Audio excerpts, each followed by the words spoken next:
Hello மக்களே, big பாஸோட முதல் promo release பண்ணிட்டாங்க. இந்த ப்ரோமோவில் எதை பற்றினா எலிமினேஷனை பற்றி தான். இந்த வாட்டி யார் எவிக்ஷன் ஆகிறாங்கன்றத ஒவ்வொருத்தவங்களா சேவ் பண்ணிட்டு கடைசியாக 3 பேர் உட்கார வச்சிருக்காரு விஜய் சேதுபதி. யார் அப்படின்னா பிரஜன், சாண்ட்ரா, எஃப்ஜே. இதில் 2 பேர் போகிறாங்கன்னு சொல்லிட்டு சொல்கிறாரு. அதான் ஆல்ரெடி எல்லாருக்கும் கசிஞ்சு போச்சு, எல்லாருக்கும் தெரிஞ்சு போச்சு. என்னென்னா எஃப்ஜேவும் பிரஜனும் வெளில போகிற மாதிரி இருக்குது. இது எந்த அடிப்படையில் எடுத்தாங்கன்னு தெரில.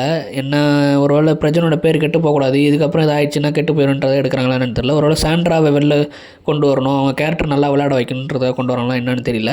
சாண்ட்ராவை தூக்கிட்டா பிரஜனோட ஆட்டம் நல்லாயிருக்கும் அப்படின்னு சொல்லிட்டு நினச்சிட்டு இருந்தா, பிரஜனை தூக்கி சாண்ட்ராவோட ஆட்டத்துக்கு வெயிட் பண்ணுறாங்கன்னு தெரியல. கொஞ்சம் ஷாக்கிங்காக தான் இருக்குது. சாண்ட்ராலாம் கதறி கதறி அழுவோம், போன வாட்டி கதறி, இந்த வாட்டி கதறி அழுவோம். அதுவும் வீட்டு விட்டு வெளில போக வாய்ப்பு இருக்குது, சாண்ட்ராவும் வெளில போக வாய்ப்பு இருக்குது அவங்களும். அதனால் என்ன நடக்குதுன்னு பார்ப்போம். நேற்று விஜய் சேதுபதி பண்ணது நல்லா இருந்ததா, நேற்று எபிசோடு எப்படி இருந்ததுன்றத கமெண்ட்டில் சொல்லுங்கள். எனக்கு தெரிஞ்ச வரைக்கும் நேற்று எபிசோடு வேஸ்ட்டு, சுத்த வேஸ்ட்டு. விஜய் சேதுபதி அந்த பிக் பாஸ் டீம் மொத்தமாக சேர்ந்து விக்ரம் டைட்டில் வின் ஆகிறதுக்கு தான் முயற்சி பண்ணுறாங்க, அது நல்லா தெரியுது. நேற்று ஒரு எபிசோடு ஃபுல்லாகவே ஒரு சம்மந்தமே இல்லாமல் தேவையே இல்லாத ஒரு விஷயத்துக்கு போட்டு அந்த பக்கெட்டை போட்டு என்ன அடி அடித்தாங்கன்னே தெரில. அப்படி ஒரு வேலை பார்த்தாரு விஜய் சேதுபதி. நேற்று அவ்வளோ தேவையில்லை, ஆனால் வேணும்னே பண்ணார். அதை பார்த்தாலே தெரியுது இந்த டீம் ஏன் இப்படி பண்ணுறாங்கன்னு தெரில.